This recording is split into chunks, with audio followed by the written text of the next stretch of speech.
Aabot sa mahigit 6 na milyong pisong halaga ng iligal at expired na produktong pagkain ang nasamsam sa dalawang maghiwalay na operasyon sa Bulacan at Tarlac.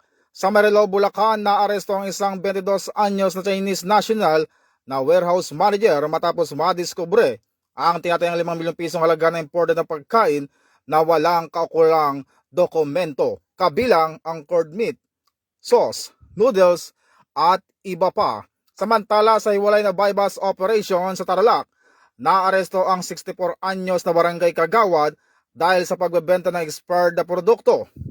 Na-recover mula sa kanya ang halos 19,800 piraso ng assorted noodles at iba pang items na nagkakalaga ng mahigit 1 milyong piso.